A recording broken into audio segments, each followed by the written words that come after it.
Hello বন্ধুরা, আমি একটা ছোট্ট একটা ব্যবসায়ীকে পেয়েছি যে দিনে কয় কেজি ছোলা বিক্রয় করো? 5.5 কেজি ছোলা এই ছোট্ট একটা জায়গাতে বিক্রয় করে।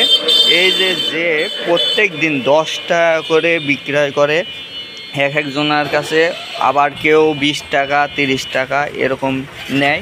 তো এনার যতটুকু হাড়ি দেখতে পাচ্ছ এখানে, এই ছোলাগুলো 5 কেজি আছে, আর তার সঙ্গে পেঁয়াজ কুচি, ঝাল কুচি, আর এখানে দেখা যাচ্ছে লেবু দিয়ে এই ছোট্ট একটা ব্যবসা করে। এই যে ছোলাগুলো কিন্তু অনেক সুস্বাদু, আর এখান থেকে তার ফ্যামিলি খুব সুন্দরভাবে সে মেনটেন করে আসছে। তো আমি আপনার কাছে একটু জিজ্ঞাসা করতে চাই, সেটা হচ্ছে এই যে ছোলাগুলো কে তৈরি করে দেয় আপনাকে? আমার বাড়িওয়ালা তৈরি করে। দেখেন বন্ধুরা, এনার বাড়িওয়ালা প্রত্যেক দিন সকালে 5 কেজি ছোলা রান্না করে দেয়। আর এইগুলো আপনারা কতক্ষণ ধরে এটা বিক্রয় করেন? এটা আপনার বেলা 4টা পর্যন্ত লাগবে। আচ্ছা, 4টা পর্যন্ত এইগুলো বিক্রয় করে আপনার বাসায় চলে যান। তো এখান থেকে কেমন আপনার বেনিফিট আসে? এটা আপনার পুরা মাল কাটাই হলে পারে আমার একটা হাইরি থাকবে 700 টাকা। দেখেন বন্ধুরা, এই যে ছোট্ট একটা জায়গা দিয়ে 700 টাকা ইনকাম করা সম্ভব। তো আমি একটা জিনিস বলতে চাই, ব্যবসার কাছে কোনো কিছুই লজ্জা বলতে কোনো কিছু নাই।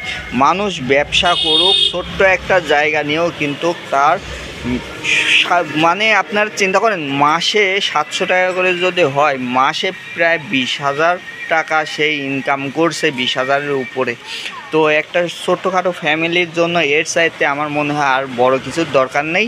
তো আপনারা যারা এখনও ঘরে বসে আছেন, ভাবছেন কি করবেন, কিভাবে সংসার চলাবেন, বিয়ে করেছেন কিন্তু এখনও হাতে তেমন চাকরি নেই, তো বন্ধুরা চাকরির পিছনে না ছুটে আপনারা কিন্তু এরকম ছোটোখাটো একটা ব্যবসা করতে পারেন, যে ব্যবসাতে আপনাদের ফ্যামিলি সুন্দরভাবে চালাতে পারবেন। তো বাংলাদেশে আপনার মনের জোর থাকলে অবশ্যই সকল কিছুই সম্ভব।